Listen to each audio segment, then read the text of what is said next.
תת-אלוף במילואים אמיר אביבי, מייסד הביטחוניסטים. תודה לך, אמיר, על ההמתנה וסבלנות. שלום, שלום. שלום רב. תחשבו טוב מה יקרה אם מחר בבוקר ערוץ טוב יפסיק להתקיים. ערוץ שאומר אמת, אומר אמת על ביטחון המדינה, לא חושש להגיד אותה, זה הערוץ הזה. אין ספק שערוץ טוב, הייתי אומר, זה הערוץ הרחב לאינטליגנציה הלאומית. יש רק דבר אחד שעומד לנו מול העיניים, הזהות היהודית של עם ישראל בארץ ישראל. אין נרטיב חד וברור, בדומה לאקטואליה יהודית, למה אנחנו פה ואיך אנחנו חייבים להיות כדי לשרוד במזרח התיכון. אני מבסוט מהערוץ שלכם בצורה בלתי רגילה, ממש מכור. אנחנו כמעט לבד במערכה התקשורתית המונהגת על ידי מהנדסי תודעה של רעיונות השמאל הקיצוני והפרוגרסיבי. חשוב שיהיו כמה שיותר ערוצים וכלי תקשורת שמפיצים תפיסת עולם שונה מהמיינסטרים התקשורתי. סוף סוף אין מה שנקרא צנזורה של אנשי שמאל, אף אחד, אבל אף אחד לא יסתום לנו את הפה. יש לכם אומץ, תמשיכו. רק שלא יחבלו בכם, זה הבעיה. אתם מובילי דעת קהל, באומץ רב. אנחנו חלק מעם, קבוצת ימין שמבינה את המורשת שלנו, את האתוס שלנו, מאיפה באנו, על מה נשמור כדי שיהיה לנו עוד לאן ללכת. לחצו על הקישור כאן מתחת לנגן ותעזרו לנו להמשיך לעשות את מה שאנחנו עושים כל כך טוב.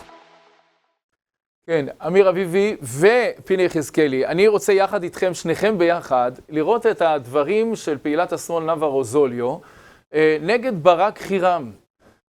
בואו נראה ביחד את הציוץ שלה בזמנו. היא כתבה, אכן הפקודה ההזויה של חירם, זה ציוץ שלה כמו שאתם רואים, אנחנו מקריאים בדיוק את מילותיה. אכן הפקודה ההזויה של חירם הביאה לחיסול של 12 בני ערובה ישראלים, כולל ילדים. עכשיו מתברר שכל זה לא נכון. הלאה. לא בלתי רלוונטי, היא כתבה, לציין שברק חירם הוא בן הציונות הדתית, תושב תקוע. מה זה קשור? אין לי מושג, והוא עדיין לא הושעה. מתי הוא יושעה ויתוחקר, היא שואלת. אחרי המלחמה יהיה זמן לבדוק הכל? אחרי שהוא יפקיר חיי אדם נוספים, אולי גם את חיי החטופים? סולם הערכים של המשיחיים והפשיסטים, שכנראה מעדיפים את האדמה והרג האויב על פני קדושת החיים, מחלחל לצבא. זה מדאיג ומטריד שבעתיים, והיא ממשיכה עוד ועוד ועוד. אחרי תחקיר בארי, מה שמכונה היום תחקיר בארי, בעצם תחקיר שניקה את ברק חירם לגמרי, וגם הגיע למסקנה באופן מוחלט שבני הערובה לא נהרגו כתוצאה מהירי שהוא החליט עליו, גם בחן את תהליך קבלת ההחלטות. בעצם הגיעו למקום שברק חירם פעל כראוי. שאנחנו רואים את ההסתה הזאת, וכשזה מתפרסם, זה עוד הרבה, לוקח עוד זמן עד שיצא התחקיר, ובינתיים אותה פעילת שמאל נאוה רוזוליו בעצם שופכת את דמו. אני לא יודע, כל התרבות הזאת, אתה רואה קצה לסיפור הזה?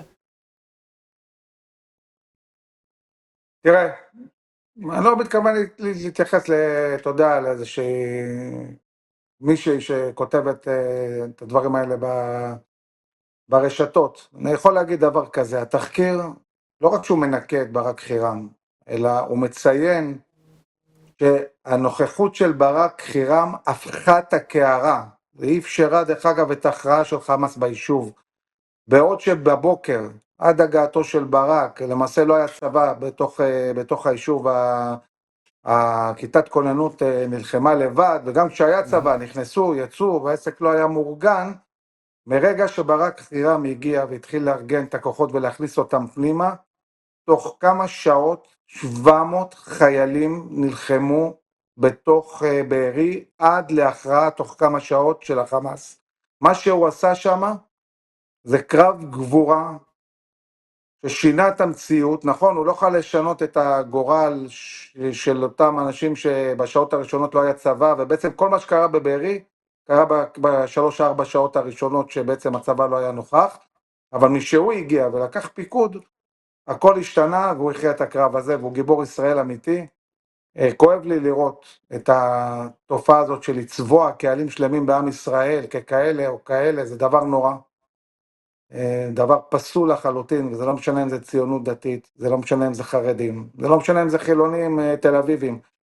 כל תופעה של צביעת קהלים שלמים והדבקת תוויות שאנחנו רואים דרך אגב גם משמאל וגם מימין, היא תופעה פסולה מיסודה. דוקטור פיני יחזקאלי, הבן שלי מספר לי כלוחם תחת ברק חירם, והוא אומר לי לפני שבועיים, הוא אומר לי, תשמע, זה ברק חירם, הוא אומר לי, הוא כל הזמן ייזום, הולך קדימה, תוקף, להיות חייל אצל ברק חירם זה אחרת, הוא אומר לי. זה מתחבר מאוד לדברים שלך על הצורך בעצם להחליף את צמרת הפיקוד בצה"ל, ולהעלות כלפי מעלה את כל אותם מפקדים שנמצאים בצה"ל ומסוגלים לשנות את כל התרבות. וביניהם, ברק חירם, שאמיר אביבי אומר לנו, גיבור ישראל. רק שאתה צריך את הג'יני של אלאדין, שפשף את הבקבוק בשביל שהוא יצא החוצה, כדי לנסות לעשות את זה במדינה שמשלטת בעצם על ידי בעלי עוצמה אחרים, אבל מערכות מורכבות מתהפכות. לא, אבל אמרת גם קודם, שהכוח של הציבור למנות ראש ממשלה, וראש ממשלה ברגע שהוא יהיה כזה, שכן מבין שהוא צריך לשנות את הצבא ולהתערב בצבא, זה יכול לשנות את המצב. דבר אחד בטוח, עברו הימים שבהם ראש ממשלה היה יכול להרשות לעצמו להשאיר את הצבא למשרד הביטחון וללכת הצידה. כפוף אליו השב"כ, כפוף אליו המוסד, הוא צריך לוודא שהם מוחזקים היטב ברצועה, והם עושים מה שאומרים להם, והם מבינים מבעל הבית, וכך גם לגבי הצבא. כן, אמיר אביבי, אנחנו חייבים את האמירה שלך פה. אתה כמייסד הביטחוניסטים, האם אתה חושב שאנחנו נראה פה ראש ממשלה שנכנס לתוך הצבא בתור מפקד העליון של הצבא, ומחולל את השינוי הזה שהציבור מייחל לו? כל הציבור יודע, לפחות כך חושב כל הציבור, שצריך להחליף את צמרת הצבא, להעלות את כל אותם מפקדים נועזים, גיבורים שנמצאים בשכבה הבאה, ולשנות את כל המערכת. אתה רואה את זה מתרחש? את אמיר העיפו בתיאור האחרון. הוא יודע מה זה תיאור, הוא יספר לך איך עושים תיאור. נכון, אמיר? אני לא אוהב את המושג העיפו, כי קצינים פורשים, הם לא עפים. אבל בגדול הייתי אומר שצריך לעשות שינוי מהיסוד בצה"ל. וכל התהליכים, דרך אגב, זה לא רק כי פה יש שם תופעות של חבר מביא חבר, עם איזה תפיסות, קונספציה כאלה ואחרות, הייתי אומר אפילו ברמת החילות, כאילו העובדה שכמעט כל המטה הכללי לובשת אותה קומתה, כאילו אין חילות אחרים ואין זרועות אחרים בצה"ל, הוא גם מעיד על תופעה שהיא תופעה חברתית כזאת של חבר'ה שמקדמים את עצמם, והמחיר שהצבא משלם על זה הוא אדיר, ופה צריך לשנות את העסק הזה מהיסוד, ואם ראש ממשלה רוצה לעשות את זה חוקית, יש לו רק דרך אחת, להיות גם שר הביטחון. אם הוא לא גם שר הביטחון, הוא לא יכול לעשות את זה. אלא אם כן הוא ממנה שר ביטחון שמסכים איתו שצריך לעשות את זה, ועושים את זה ביחד.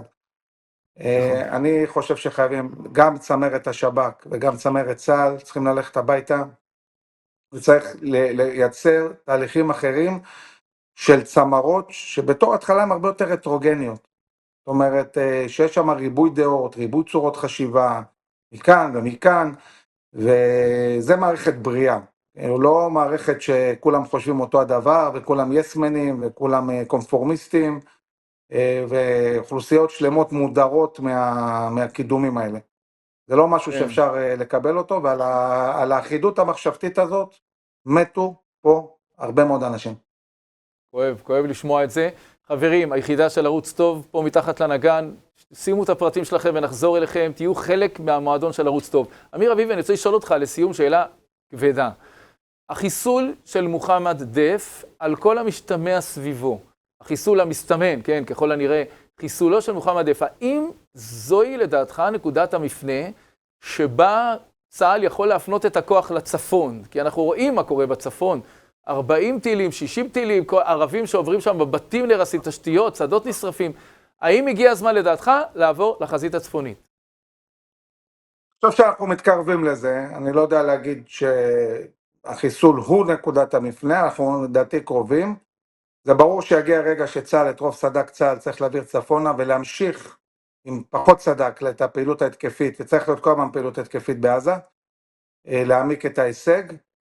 צה"ל צריך להתחיל להסתכל צפונה, ולא נוכל להמשיך את המציאות הנוכחית, נצטרך להכות קשות את חיזבאללה ולהעיף אותו מדרום לבנון.